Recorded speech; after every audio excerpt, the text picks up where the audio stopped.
Hello, welcome to Jay's Bass Channel again, and today we will be actually checking out this Vintera II series from Fender, and this is the 60s version, and just got it a few weeks ago and getting around now to doing the actual view. I've played this with some bands in rehearsals and such like that, and have a few things to talk about with it. So we have our standard precision setup, a few slight variations from the norm.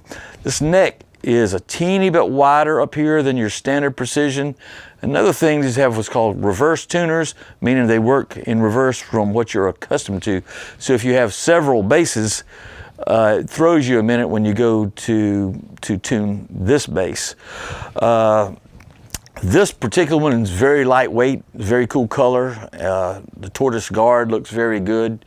It's got, the bridge is a vintage bridge. It's the one that's kind of almost got little ridges through the whole thing like it's a screw or something, so you can move the string around to wherever you want it. Not really my preference, but this is a 60s bass, so they really tried to stick with a lot of 60s stuff on it. I would probably eventually maybe swap this bridge out. So first impression of the bass, it's a good quality bass.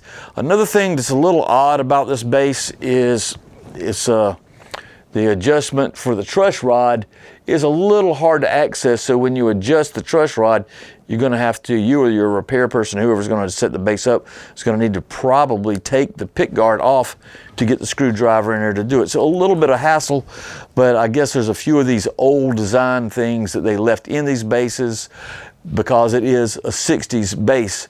Of course, you can swap out the tuners if you want to. Let's take a look at those tuners. They actually look like pretty good, robust tuners. Of course, I still have the hang tag and plastic on this bass just to kind of show you that it is brand new, and I'll probably pass this bass along. I don't know if I'll keep it or not because I have a lot of basses here to review. I can't keep them all, so I'm just leaving the hang tags and stuff on them. But just to give it a listen, this is just straight into a preamp here in the studio, straight into Pro Tools through my Burl analog to digital converters.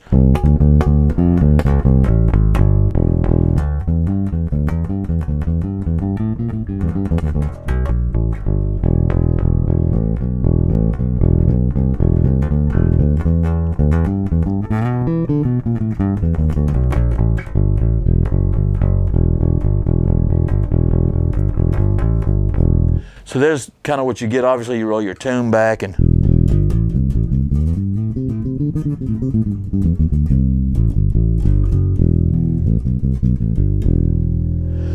so my impression of this particular bass, it's got a lot of what I call grind. There's a lot of kind of almost dirty mid-range in it, and I guess that's their kind of thing where they lean back to the 60s, where the basses had a lot of mid-range, a lot of cut. So if you're looking for a bass that's got a lot of grind, that's going to really jump out, this is the one. If you're wanting something with a very big, smooth, low end, this would need to have the pickup swapped out.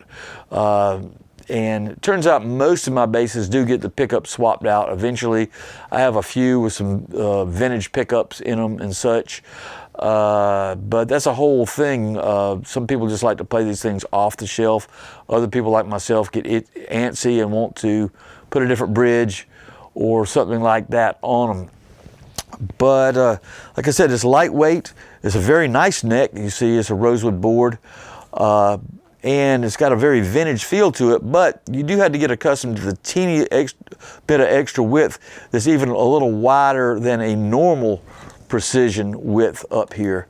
So this is just a little bit wider, which is not a problem. I've got other basses that were that wide. So the takeaway from this bass is very nice, but it's got a lot of grind.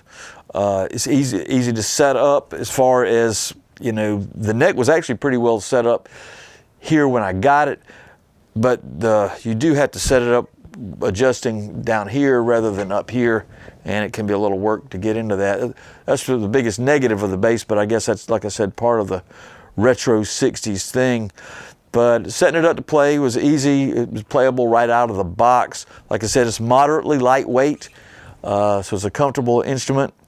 But the only quirks to it is it's got a lot of mids. If you like a lot of grind in your sound, it's good.